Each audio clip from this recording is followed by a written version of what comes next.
Hey guys, and welcome back to some magical story time, where it's time to dive back into the Zedderverse franchise, or the category of the series, now with the fourth mainline story. Yes, it'll be a different number overall, of course. So, and that would be the family mission, Chromosome Z4. So here we go. The Branston family were on a mission together as it was too big for two Zedders to handle. It was now 2039, and Madison and Julian had just graduated from Branston Academy as fully qualified Zedders. They were all in their Zedder forms doing their part in the mission. The human plane was up in the air scanning the area for wrongdoers, which she blew away to the police whenever she caught them. Chrono was out in the city helping to guard the banks alongside his wife, the precision judge, and their nephew, the Legilimens. So Chrono would catch the wrongdoers by freezing time in their area and bring them to the Legilimens, who could see into their minds to determine their crime before handing them over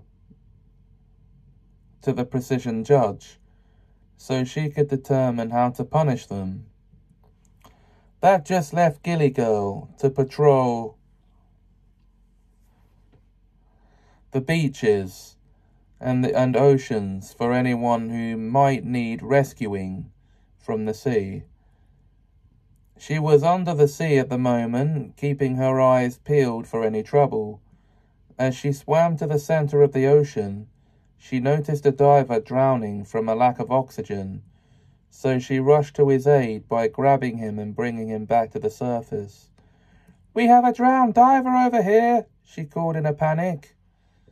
The lifeguard rushed to the scene, and they both spent the next 10 minutes trying to resuscitate him, but they couldn't. "I'm sorry, Gilly Girl, he's gone," he said sadly. Meanwhile, the precision judge was passing judgment on a robber she'd just caught single-handedly. "Stephen Warren, I find you guilty on 4 counts of robbery. It is the sentence of my precision that you serve 4 life sentences, one for each of your victims, that should be," she told him before handing him over to police. Chrono got time moving normally again. The human plane landed next to them. The Legilimens finished seeing into the criminals' minds, and Gilly Girl returned from the beach. "That was a very difficult mission," she said. Chrono finished checking their reports before saying, "Civilian forms, everyone," and they all ran into an alley to reassume their civilian forms. "Well done, everyone," whispered Ella. As they emerged into the city, they saw other civilians going about their business. A young girl approached them. "Where have you been? Police just had to foil another crime wave," she told them. The girl's father soon approached them. "Jessica, come on," he said before noticing the Branston family. "Oliver and Ella Branston?" he said in surprise. Ella stepped in. "Hello, Jack. Lovely to see you again," she said, shaking his hand. Oliver came forward to shake Jack's hand. "Great to see you again, buddy," he said cheerfully. "And you, my old friends." "This is my daughter, by the way. Her name's Jessica," replied Jack. Madison stepped in. Professor O'Horn, is that you?" she said. Jack smiled at her. "Yes, Maddie, it's me. However, you don't have to address me as Professor anymore since I left teaching at the academy," he replied. Julian stepped in. "I remember, Jack. You left your job as an academy professor in our 3rd year to pursue a solo hero career, he said. You got it in one, Julian, my boy, replied Jack.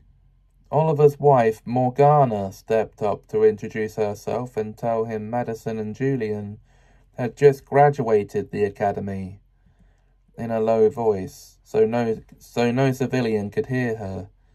When they got home, which for them was the lowest floors of the academy. Okay, I should have added a bit more there to have that making sense. But that is basically that. And that's it for this episode. So guys, if you enjoyed this video, please like, comment, share and subscribe. Until next time on the show, thanks for watching and have us a magical time.